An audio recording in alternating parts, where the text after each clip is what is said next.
जय हिंद friends, welcome to futures के teachers. I hope all of you will be fine. तो आज दोस्तों जो है सीडीपी की जो प्रैक्टिस क्लास है, आज ये सीडीपी की प्रैक्टिस क्लास है। क्योंकि मुझे ऐसा लग रहा है कि टाइम बहुत कम है और लगभग मैंने क्लासेस सीडीपी की करा दी हैं, और बाकी इसके अलावा और भी जो क्लासेस होनी हैं वो बीच बीच में आके देता रहूँगा आपको क्लासेस। ठीक है, तो वो क्लासेस आपको होती रहेंगी। उसके अलावा मुझे लगता है टाइम ज़्यादा नहीं है ना, तो इसलिए ज़रूरी ये है कि हम लोग प्रैक्टिस भी अभी से चालू कर दें। तो अभी से प्रैक्टिस करते रहेंगे, तो जब मार्च तक में शायद एग्ज़ाम होगा आई थिंक।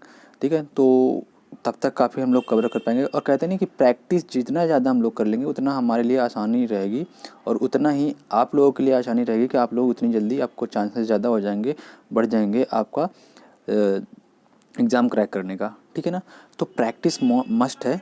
तो प्रैक्टिस अभी से हम लोग चालू कर देते हैं। ठीक है, और बाकी जो क्लासेस बची हुई हैं वो मैं बीच बीच में लाता रहूँगा। ठीक है, तो टेंशन बिल्कुल भी लेने की ज़रूरत नहीं है। और सब चैनल को सब्सक्राइब कर लीजिए अगर नया हैं तो। ठीक है, और यहाँ पे मैं आपको सारी चीज़ें फ्री में प्रोवाइड कराऊंगा, फ्री में बिल्कुल। तो चैनल सब्सक्राइब कर लीजिए। तो टाइम वेस्ट ना करते हुए नेक्स्ट हम लोग देखते हैं आज। तो पहला क्वेश्चन हम लोग देखते हैं। पहला क्वेश्चन जो है आपका वो क्या है, ये हम लोग देख लेते हैं। ठीक, असुविधा के लिए खेद चाहता हूँ, यानी कि खेद है। I am so sorry for that कि थोड़ा सा बैकग्राउंड में नॉइस आपको सुनाई दे रही होगी या फिर हॉर्न वगैरह की। तो क्योंकि बगल में मेरी रोड है, तो कभी कभार क्या है ना यार, क्या करें कि कितना भी वेट करें, कि सोचते हैं चलो ठीक है बैठ जाएं थोड़ी देर, तो थोड़ा शांत हो जाएगा माहौल तब बनाते हैं। तो ऐसे में अब कभी कभी क्या होता है, शांत हो जाता है तो अब कभी कभी तो ठीक रहता है, लेकिन कभी कभी क्या होता है कि शांति नहीं होता यार, तो फिर वीडियो रह जाती है।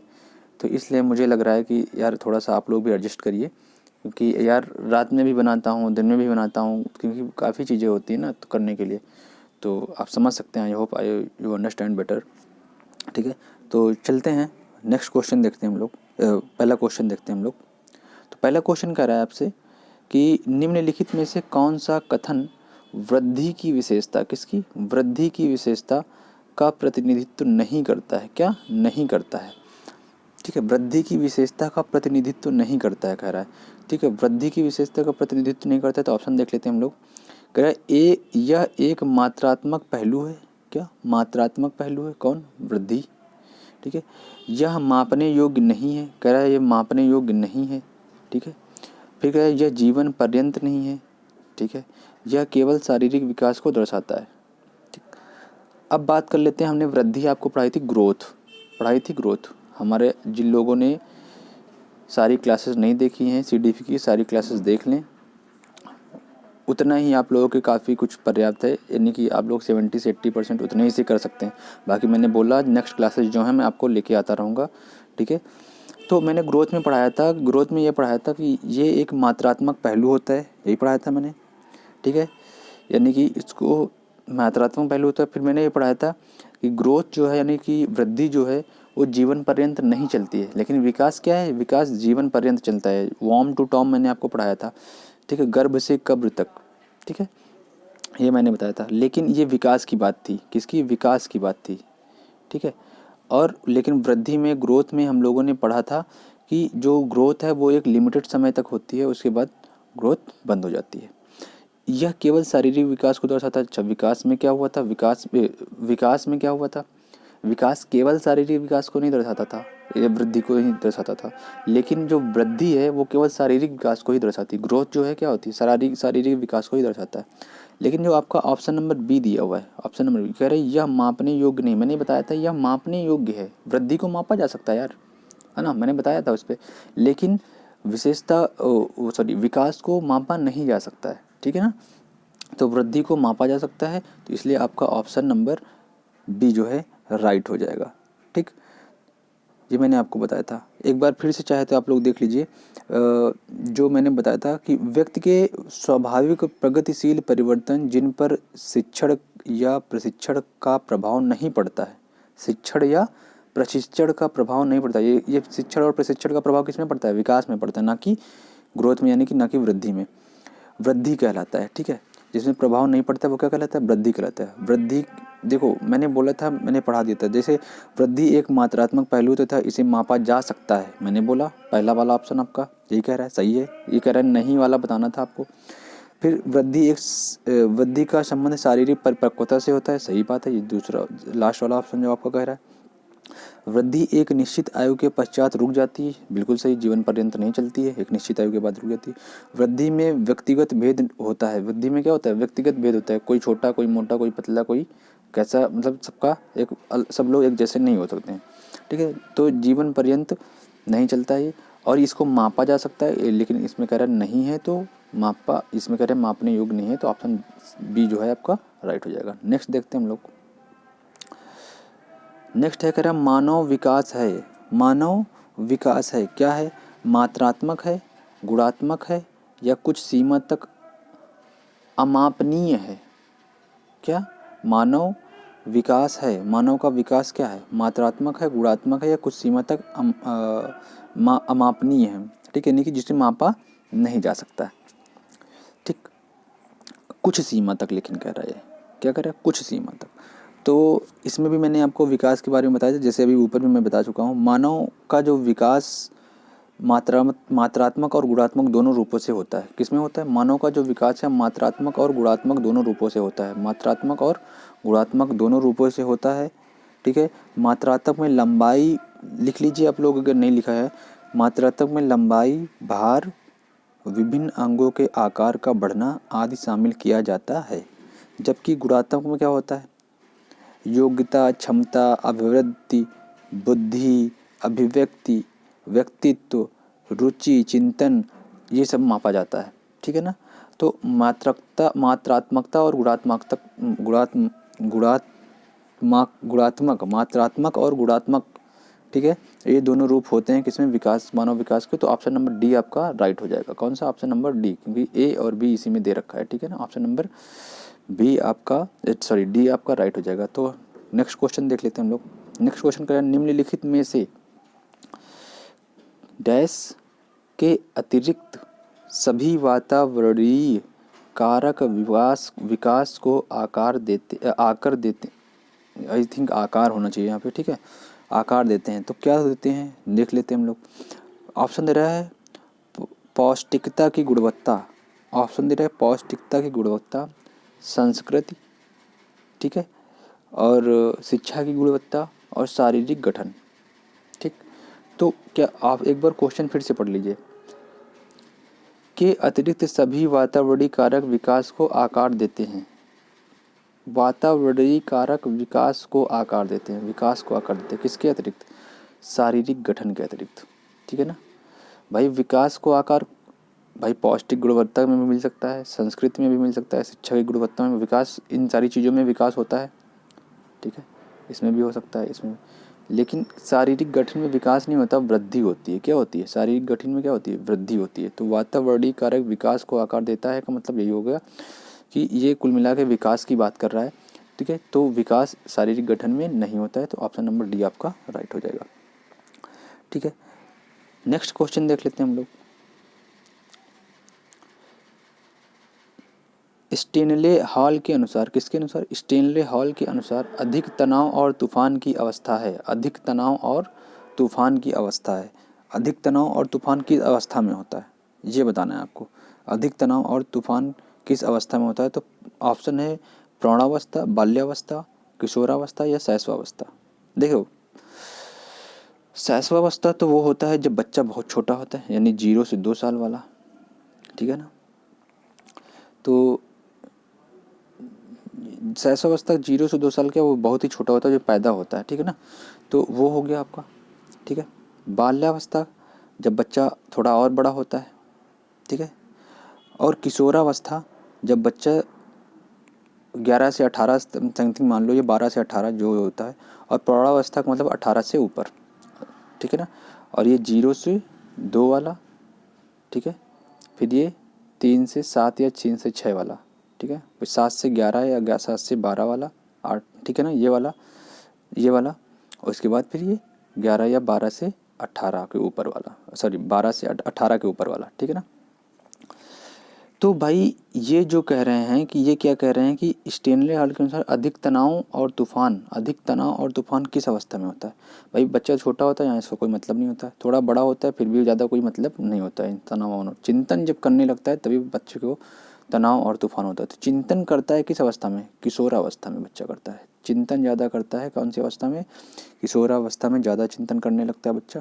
तो ऑप्शन नंबर जो सी है आपका राइट हो जाएगा, क्योंकि किशोरावस्था में तनाव और तूफान संघर्ष का काल होता है। ये किसने कहा था, स्टेनले हॉल ने कहा था। ये आप लोग रट लीजिएगा, स्टेनले हॉल ने कहा था किशोरावस्था जो है वो तनाव और तूफान की अवस्था होती है। तनाव और तूफान की अवस्था, क्वेश्चन उल्टा भी ऐसे भी करके पूछा जा सकता है कि तनाव और तूफान की अवस्था कौन सी होती है।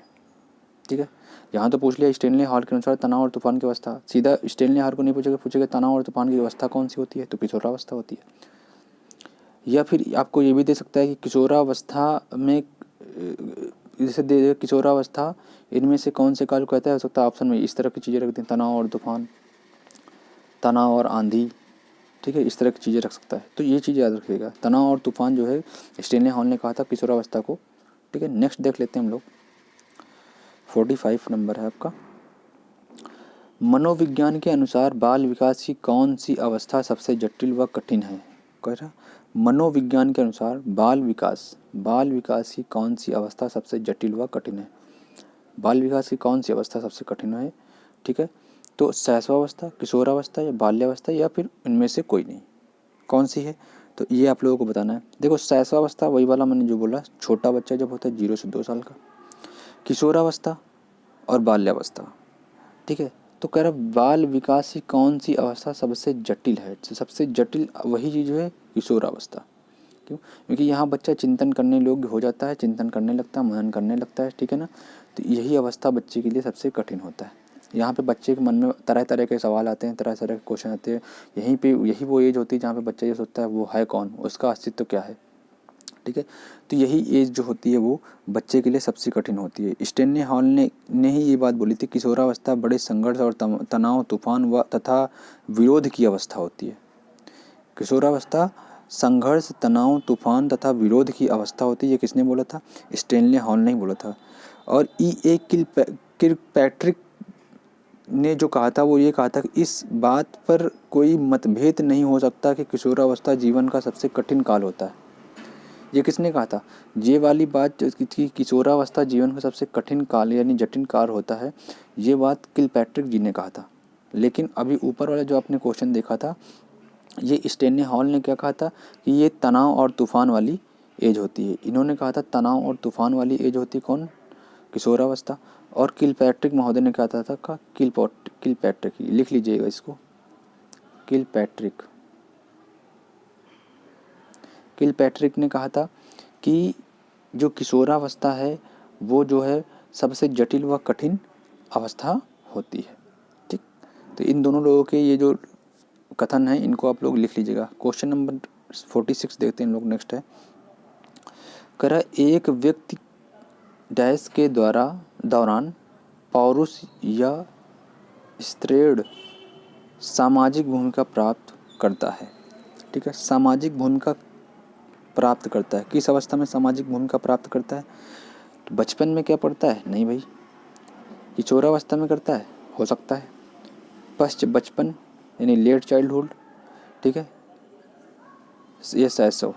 ठीक है, तो देखो जो बचपन होता है, पश्च बचपन होता है या शैशवावस्था होती है, इनमें से बच्चा पौरुष या स्त्रीण सामाजिक भूमिका प्रदान नहीं करता है। तो सामाजिक भूमिका बच्चा किशोरावस्था में ही प्रदान करता है। देखिए किशोरावस्था मस्ट है, बहुत क्वेश्चन इससे आते हैं।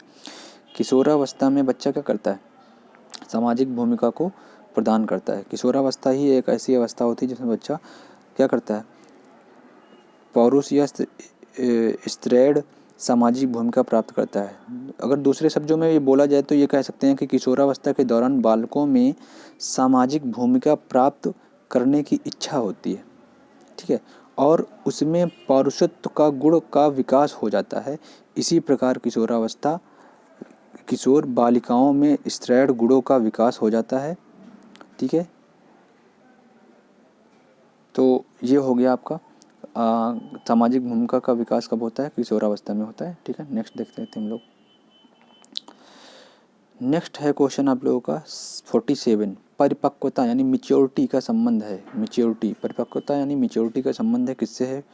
मिच्योरिटी का संबंध किससे है ये देखना है आपको। तो मिच्योरिटी का संबंध विकास से है, बुद्धि से है, सृजनात्मकता से है या रुचि से है? किससे है भाई? मिच्योरिटी कब आती है? जब आदमी में वृद्धि होती है, बड़ा आदमी हो जाता है, यानी कि उम्र काफ़ी हो जाती है, ठीक है, या लंबा हो जाता है, या जब किसी चीज़ में रुचि होती है, या वो उसमें सृजनात्मकता होती है, ठीक है। देखिए, जब आदमी, बहुत सारे आदमी आप लोग देखे होंगे बहुत बड़े होते हैं लेकिन उनके अंदर मैच्योरिटी नहीं होती। रुचि से कोई मतलब ही नहीं, ये तो बिल्कुल गलत है। सृजनात्मकता से भी कोई मतलब, आप सृजनात्मक हैं लेकिन इसका मतलब ये नहीं है कि आप परिपक्व होंगे। लेकिन विकास एक ऐसी प्रक्रिया है जिसमें आप अगर विकसित हो गए हैं, आपके अंदर विकास हुआ है, तो आप परिपक्व हो जाते हैं, या फिर परिपक्व की जो एक वो होती है वो आप में होने लगती है, आप परिपक्व होने लगते हैं, ठीक है। तो विकास जो है किससे संबंधित है? परिपक्वता से संबंधित है। और परिपक्वता किससे संबंधित है? विकास से। तो ऑप्शन नंबर ए जो है आपका राइट हो जाएगा। नेक्स्ट क्वेश्चन देख लेते हैं कि बाल विकास में क्या, बाल विकास में क्या प्रक्रिया पर बल है? बाल विकास में प्रक्रिया पर बल है, या फिर वातावरण और अनुभव की भूमिका पर बल है, या फिर गर्भावस्था से किशोरावस्था तक का अध्ययन होता है, या उपरोक्त सभी पर? देखिए, बाल विकास में प्रक्रिया पर बल है, नहीं, गलत बात है, ठीक है। वातावरण और अनुभव की भूमिका पर बल है, बिल्कुल गलत है। बाल विकास में ऐसा भी कुछ नहीं है। वातावरण पे तो ठीक भी है लेकिन अनुभव कहाँ, ठीक है ना। कह रहा है सी ऑप्शन में, गर्भावस्था से किशोरावस्था तक का अध्ययन होता है। तो बाल विकास में क्या होता है? गर्भावस्था से किशोरावस्था तक का अनुभव होता है। ये ऑप्शन नंबर सी जो है आपका राइट हो जाएगा। ऑप्शन नंबर सी आपका राइट हो जाएगा, ठीक है। और जब ऊपर वाले हैं नहीं तो ये भी आंसर गलत हो जाएगा। देखिए, गर्भावस्था में जो है गर्भावस्था जो होती है 0 से, इसको आप लोग देख लीजिए, 0 से 9 माह, क्या 9 माह, ये गर्भावस्था होती है जिसमें बच्चा पेट में होता है। ये लगभग लोगों को पता होगा। शैशवावस्था क्या होती है? बहुत 0 से 2, या फिर बहुत जगह लिखा होता है कि यानी कि जब से बच्चा पैदा होता है जन्म से 6 वर्ष, ये भी शैशवावस्था, ठीक है। और बाल्यावस्था होती है 7 से 12 वर्ष, और किशोरावस्था होती है 12 से 18 वर्ष, ठीक है। तो ये आप लोग लिख लीजिएगा, 12 से 18 वर्ष, ठीक। तो नेक्स्ट क्वेश्चन देखते हैं हम लोग। नेक्स्ट क्वेश्चन कर रहा है, एक बालक पहले पूरे हाथ को, फिर उंगलियों को तथा फिर हाथ और उंगलियों को एक साथ चलाना सीखता है। क्या करता है? एक साथ चलाना सीखता है। यह उदाहरण वृद्धि और विकास के किस सिद्धांत को दर्शाता है? यह उदाहरण वृद्धि और विकास के किस सिद्धांत को सिखाता है? ये भी मैंने आपको मेरी CDP क्लास में बताया था, ठीक है। तो कह रहा है ऑप्शन है कि निरंतरता का सिद्धांत, कह रहा है एकीकरण का सिद्धांत, सामान्य से विशेष का सिद्धांत, व्यक्तिक या विभिन्नता का सिद्धांत। तो देखो एक बार क्वेश्चन फिर से पढ़ते हैं।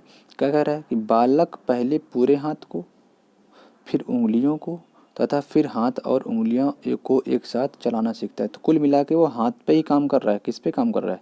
हाथ पे ही तो काम कर रहा है, ठीक है। तो हाथ पे ही काम कर रहा है तो एकीकरण का सिद्धांत हो जाएगा। क्या? एकीकरण का सिद्धांत होगा। ऑप्शन नंबर बी आपका राइट हो जाएगा, एकीकरण का सिद्धांत, ठीक है। नेक्स्ट देख लेते हैं 50 कह रहे हैं निम्न में से कौन सा विकास का सिद्धांत नहीं है? निम्न में से कौन सा विकास का सिद्धांत नहीं है? तो ऑप्शन है विकास लंबवत न होकर वर्तुलाकार होता है। विकास लंबवत न होकर वर्तुलाकार होता है। फिर नंबर ऑप्शन बी है कि विकास क्रमबद्ध होता है, ठीक है। और ऑप्शन सी है कि विकास निरंतर होता है, और ऑप्शन डी है विकास मशीनी प्रक्रिया है, ठीक। तो 50 में क्या हो जाएगा? विकास क्या है? विकास क्या है? देखो, विकास, एक बार हम विकास के बारे में थोड़ा जान लेते हैं। विकास का जो सिद्धांत होता है क्या होता है? निरंतरता का सिद्धांत व्यक्तिगत व्यक्तिगतता का सिद्धांत, परिमार्जिता का सिद्धांत, वर्तुलाकार प्रगति का सिद्धांत, समान प्रतिमान का सिद्धांत, वंशानुक्रम का तथा वातावरण की अंतःक्रिया का सिद्धांत। किंतु विकास एक मशीनी प्रक्रिया है, यह युक्ति सही नहीं है। ठीक है, समझे कि नहीं समझे? कह रहा है कि विकास में क्या होता है, विकास में लंबवत और ना होकर वर्तुलाकार होता है, सही है, मैंने अभी बताया। विकास क्रमबद्ध होता है, सही है। विकास निरंतर होता है, ये भी सही है। लेकिन कह रहा है सिद्धांत नहीं है, ये बताना है सिद्धांत नहीं है। तो विकास कोई मशीनी प्रक्रिया नहीं है। क्या है? मशीनी प्रक्रिया नहीं है। तो ऑप्शन नंबर ये जो गलत हो गया तो यही आपका सही हो जाएगा, क्योंकि इसमें गलत वाला ही पूछ रहा था। तो ऑप्शन नंबर डी आपका राइट हो जाएगा। ठीक है, विकास मशीनी प्रक्रिया नहीं है। नेक्स्ट क्वेश्चन देखते हैं हम लोग। नेक्स्ट क्वेश्चन है आपका,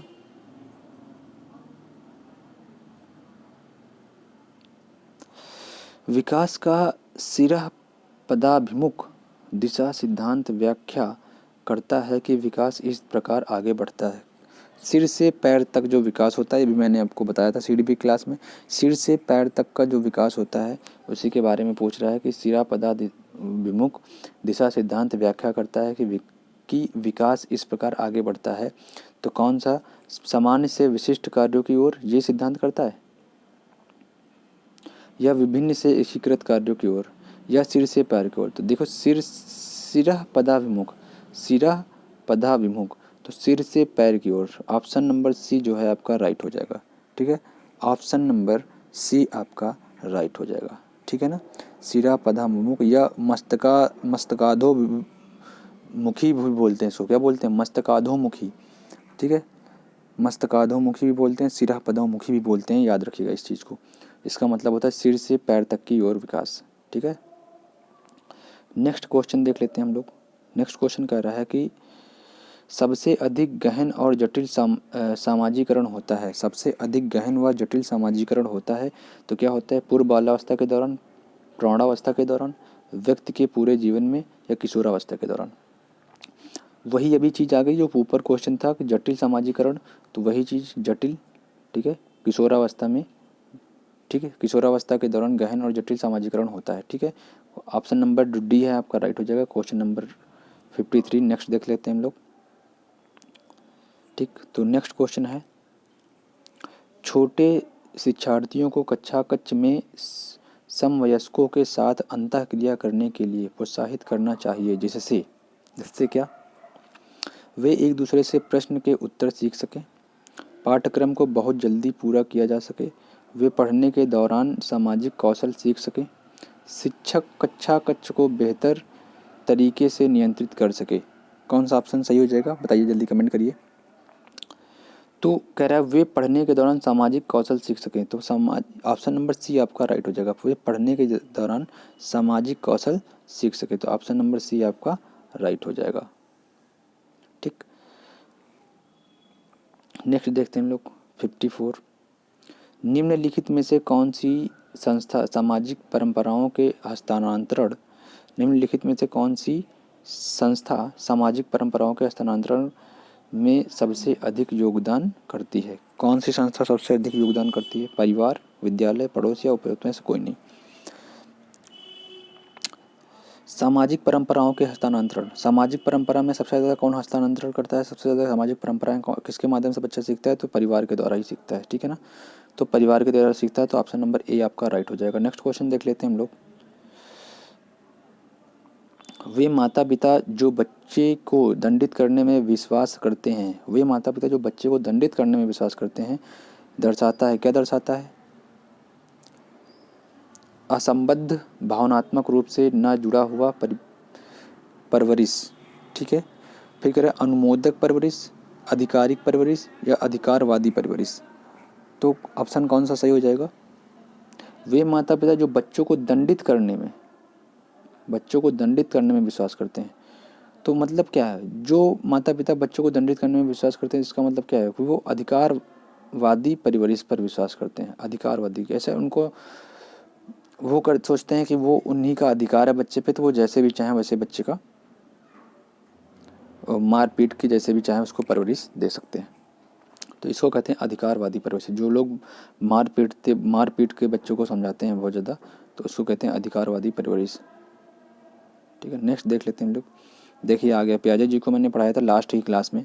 पियाजे के अनुसार संज्ञानात्मक विकास की तृतीय अवस्था निम्न में से कौन सा है? पियाजे के अनुसार संज्ञानात्मक विकास की तृतीय अवस्था कौन सी है भाई? तृतीय अवस्था कौन सी थी बताइए? तृतीय अवस्था कौन सी है बताइए? मैंने बताया था आप लोगों को, कमेंट करिए कमेंट। जी मैंने अभी लास्ट क्लास में ही आप लोगों को पढ़ाया।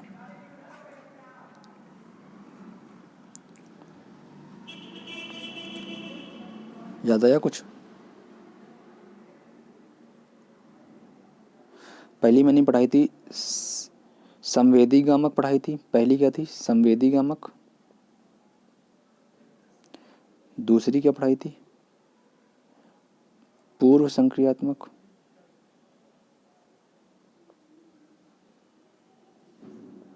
ठीक है, तीसरी पढ़ाई थी हमने मूर्त संक्रियात्मक, और चौथी पढ़ाई थी अमूर्त यानी औपचारिक। अमूर्त या औपचारिक। तो तीसरी कौन सी है? मूर्त। तो आप मूर्त संक्रियात्मक अवस्था, ऑप्शन नंबर सी आपका राइट हो जाएगा। भाई आप लोग जो है ना, हमें लग रहा है कि सही से पढ़े नहीं है। ढंग से वीडियो देखो भाई, मैंने सारी क्लासेस करवा रखी हैं। अगर आप उन्हीं को ढंग से देख लेंगे, उन्हीं का उतना ही, मैंने बोला कि 70 से 80% उतने में ही आपका हो जाएगा। ठीक है, बाकी क्लासेस जो बची हुई हैं मैं आपको लेके आता रहूँगा। ठीक है ना, और बाकी थोड़ा थोड़ा बहुत इससे हो जाएगा, जो मैं आपको प्रैक्टिस करवाता रहूँगा। बहुत सारी क्लासेस इतना प्रैक्टिस करवा दूँगा आपको आज तक कि आप इतना एकदम समझ लीजिए कि परिपक्व हो जाएंगे उसमें। ठीक है ना, इतना ज़्यादा आप प्रैक्टिस कर लेंगे कि CDP तो आप चुटकियों में करके आएंगे। ठीक है, तो ये जो है, लेकिन एक चीज़ है, ये सब तब आता है जब आप पढ़ेंगे। बिना पढ़े कुछ नहीं आएगा भाई। वीडियो देखो, पढ़ो, नोट्स बनाओ अपने, ठीक है ना, तब होगा। टाइम दो भाई। मैं बार बार हर वीडियो में बोलता हूँ, KVS की वैकेंसी जो इस बार आई है, देख रहे हैं आप कितने दिनों के बाद आई है। बार बार ये मौके नहीं आएंगे। ठीक है, तो अभी मौका है, इस बार कोशिश करिए कि आपका हो जाए सिलेक्शन, नहीं तो फिर मर्जी आपकी। बाकी तो आप देख ही रहे हैं हालात कि नौकरियां इतनी आसान नहीं हो गई हैं अब पाना। ठीक है, तो थोड़ा सा मेहनत कर लीजिए, और वीडियो अगर आपको अच्छी लग रही हो तो वीडियो को लाइक कर दीजिए, सब्सक्राइब कर दीजिए चैनल को, और अपने फ्रेंड्स को शेयर कर दीजिए। नेक्स्ट क्वेश्चन देखते हैं। जीन पियाजे के संज्ञानात्मक विकास के सिद्धांत के अनुसार परकल्पित निगमनात्मक तर्क किस अवधि में विकसित होता है? देखिए ये भी मैंने बताया था। निगमनात्मक तर्क, समझे? निगमनात्मक तर्क कब होता है? बच्चा निगमनात्मक तर्क किस अवस्था में करता है? जब बच्चा अमूर्त संक्रियात्मक होता है। समझे? बच्चा क्या होता है? अमूर्त संक्रियात्मक अवस्था में जब होता है, तब बच्चा क्या करता है? निगमनात्मक तर्क करता है। ठीक, नेक्स्ट क्वेश्चन देखते हैं हम लोग।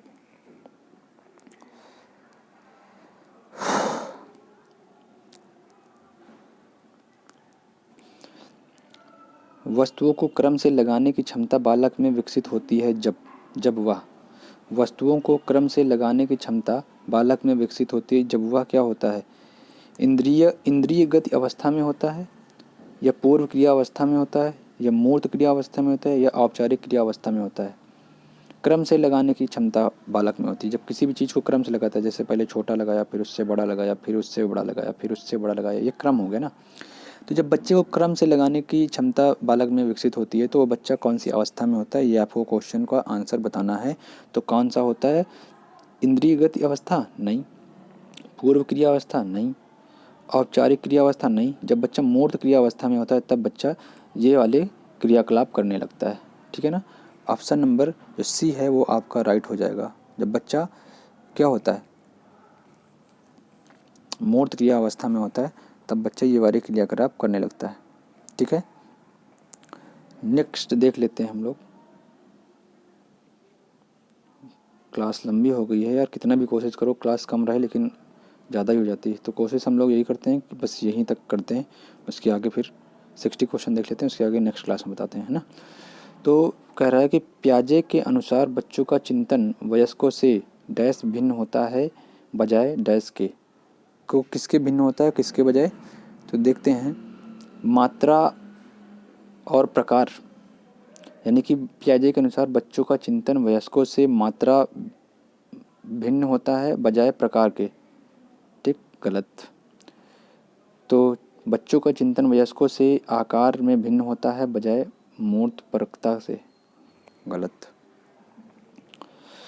पियाजे बच्चों का चिंतन वयस्कों से प्रकार के में भिन्न होता है बजाय मात्रा के।